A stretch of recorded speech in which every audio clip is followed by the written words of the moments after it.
नमस्कार सभी बच्चों और युवा साथियों को।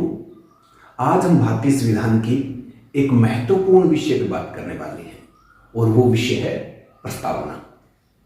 प्रस्तावना क्या होती है, प्रस्तावना का अध्ययन करना क्यों जरूरी है, इस बारे में आज हम चर्चा करने वाले हैं।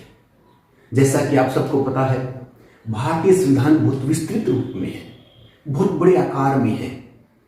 आपको पता भी है कि भारतीय संविधान का निर्माण करते समय 2 साल 11 महीने 18 दिन का समय लगा था। 395 अनुच्छेद है, बहुत विस्तृत रूप है भारतीय संविधान का। और अगर कोई व्यक्ति इतना समय नहीं दे पाता है भारतीय संविधान के अध्ययन करने में और चाहता है कि भारतीय संविधान में क्या लिखा गया है, क्या विचारधारा है, राज्य के बारे में क्या लिखा गया है, सरकार के बारे में क्या लिखा गया है और आम व्यक्ति या आम नागरिक के बारे में भारतीय संविधान में क्या जिक्र है, तो इन सब का अगर हमें संक्षिप्त अध्ययन करना हो तो केवल हमें प्रस्तावना का अध्ययन कर लेना है। इससे पूरा भारतीय संविधान हमें समझ में आ जाता है। तो आइए शुरू करते हैं प्रस्तावना से संबंधित जो बातें हैं उन पर चर्चा करना। भारतीय संविधान और भारतीय संविधान में प्रस्तावना। पहली बात तो ये है हमारे सामने कि भारतीय संविधान में प्रस्तावना क्यों रखी गई और कब रखी गई। 17 अक्टूबर 1949 को भारतीय संविधान सभा जो उस समय थी उसकी बैठक हो रही थी और उसकी जो अध्यक्ष थी श्री राजेंद्र प्रसाद, उन्होंने कहा कि प्रस्तावना भारतीय संविधान का अभिन्न अंग है। यह बात मैं आपसे इसलिए कर रहा हूं यहां कि प्रस्तावना के बारे में डॉक्टर साहब ने क्या कहा था। उस समय जो संविधान सभा के अध्यक्ष थे डॉक्टर राजेंद्र प्रसाद, क्योंकि जब हम आगे पढ़ेंगे तब इन विषयों में विवाद या इस प्रकार की अनिर्णय की स्थिति रहेगी कि प्रस्तावना का आखिर क्या रोल है, क्या भूमिका है भारतीय संविधान में। तो हमने पढ़ा कि भारतीय जो संविधान सभा थी उसमें डॉक्टर साहब ने क्या कहा। 1960 में बेरोबारी विवाद एक सुप्रीम कोर्ट में पहुंचा। उसमें सुप्रीम कोर्ट ने कहा कि प्रस्तावना भारतीय संविधान का अभिन्न अंग नहीं है। तो इस प्रकार से अनिश्चितता की स्थिति बन गई। ठीक 1960 के 13 साल बाद केशवानंद भारती मामला सुप्रीम कोर्ट में आया। तब सुप्रीम कोर्ट ने माना कि प्रस्तावना भारतीय संविधान का अभिन्न अंग है और इसमें भी ठीक वैसे ही परिवर्तन किया जा सकता है जैसे भारतीय संविधान के अन्य हिस्सों में किया जा सकता है। और ठीक इसी से प्रेरणा लेते हुए श्रीमती इंदिरा गांधी की सरकार 1976 में 42वां संविधान संशोधन लेकर के आई और उन्होंने जो मूल प्रस्तावना थी भारतीय संविधान की उसमें 3 नए शब्दों का समावेश किया और वो 3 शब्द हम पढ़ेंगे आगे। समाजवादी, धर्मनिरपेक्ष और अखंडता थे। इस प्रकार से सुप्रीम कोर्ट के द्वारा ये व्याख्या की गई कि प्रस्तावना जो है वो भारतीय मूल संविधान का अभिन्न अंग है और इसमें संशोधन भी किया जा सकता है।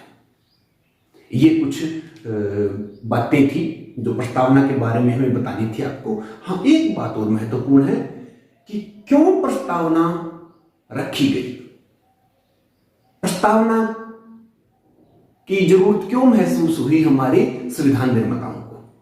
देखिए, हम भारत के लोग, सबसे पहली लाइन है प्रस्तावना की कि हम भारत के लोग। इस लाइन को यहां रखने का मतलब है कि भारत की जो जनता है, भारत के जो नागरिक हैं वो सर्वोच्च हैं और उन्होंने संविधान का निर्माण किया है। इस हम पूरी प्रस्तावना को जब पढ़ेंगे तो आपको महसूस होगा कि जो भारतीय संविधान है उसको केवल संविधान सभा के सदस्यों ने नहीं बनाया, बल्कि उन लोगों ने मेहनत की, लंबे समय तक अध्ययन किया और फिर इस पूरे संविधान को भारतीय जनता को समर्पित कर दिया।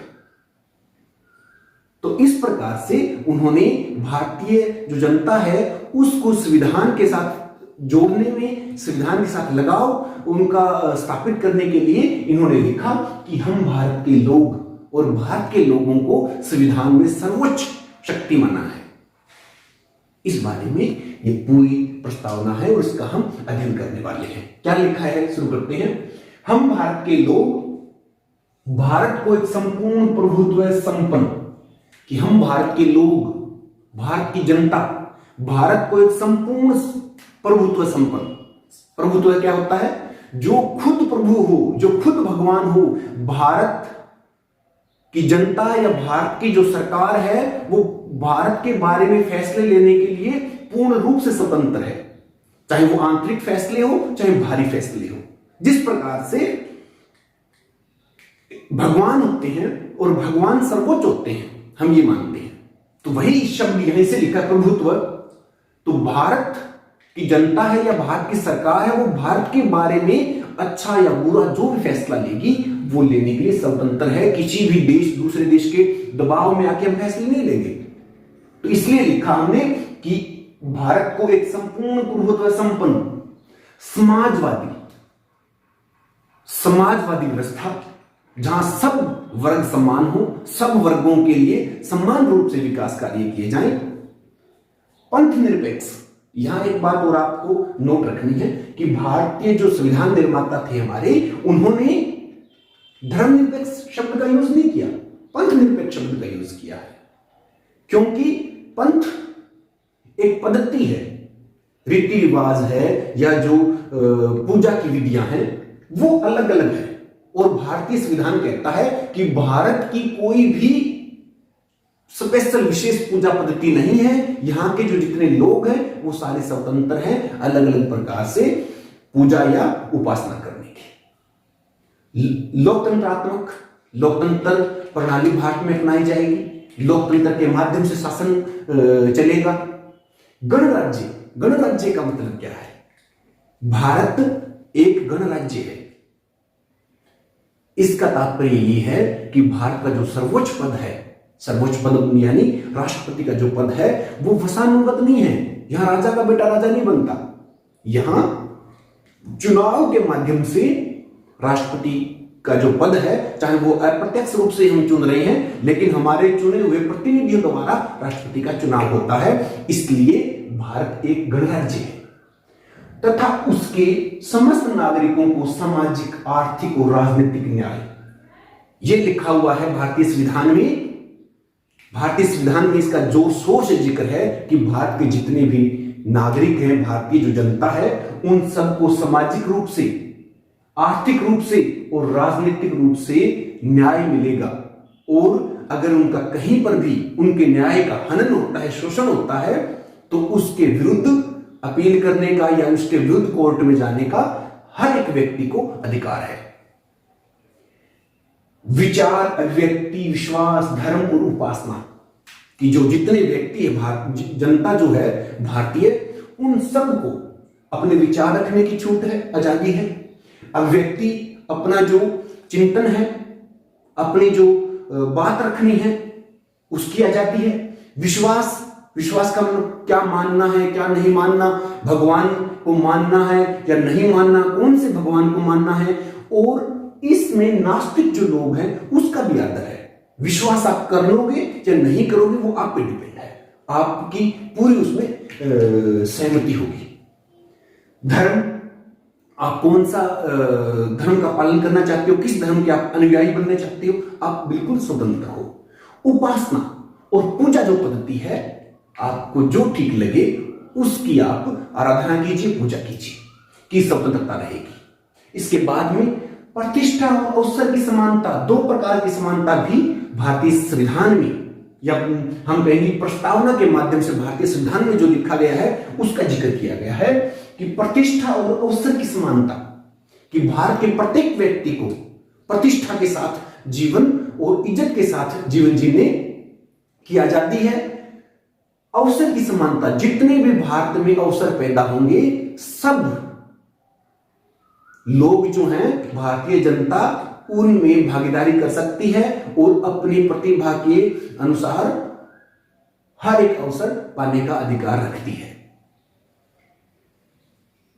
प्रतिष्ठा और अवसर की समानता प्राप्त कराने के लिए तथा उन सब में व्यक्ति की गरिमा और राष्ट्र की एकता और अखंडता सुनिश्चित करने वाली बंधुता बढ़ाने के लिए बड़ी महत्वपूर्ण बात लिखी है यहां कि व्यक्ति की गरिमा और राष्ट्र की एकता। कितनी बढ़िया बात लिखी है। भाव क्या है, यहां इन्होंने एक राजनीतिक सिद्धांत हमारे जो संविधान निर्माता थे उन्होंने लिखा है, क्योंकि कोई भी राजनीतिक सिद्धांत जब अस्तित्व में आता है तो उसमें व्यक्ति और राज्य दोनों होने जरूरी है। उन्होंने लिखा है कि व्यक्ति भारत में अपना गरिमापूर्ण जीवन व्यतीत कर सकेगा, भारत की जो जनता है उसका जो जीवन है वो बिल्कुल गरिमापूर्ण रहेगा। राष्ट्र की एकता, और राष्ट्र है वो एक सूत्र में, एकता के सूत्र में बंधा रहेगा। अखंडता सुनिश्चित करने वाली बंधुता, और भारत की एकता और अखंडता, भारत एक है और अखंड है, इसके टुकड़े नहीं किए जा सकते। इस प्रकार की जो बंधुता है, इस प्रकार से भाईचारे के साथ भारत एक राष्ट्र एकता में और अखंडता के सूत्र में बना रहेगा। और आगे क्या लिखा है, ये सारी बातें पहले हमने न्याय की बात की। 3 प्रकार के न्याय हम प्रस्तावना में पढ़े कि सामाजिक, आर्थिक और राजनीतिक न्याय पूरे भारतीय जनता को मिलेंगे, पूरे भारतीय जनता को दिए जाएंगे। फिर हमने लिखा विचार, व्यक्ति, विश्वास, धर्म और उपासना की स्वतंत्रता। 5 प्रकार की यहां प्रस्तावना में भारतीय नागरिकों को या भारतीय जनता को स्वतंत्रता दी गई है। विचार की स्वतंत्रता है, अभिव्यक्ति की स्वतंत्रता है, विश्वास, धर्म और उपासना की।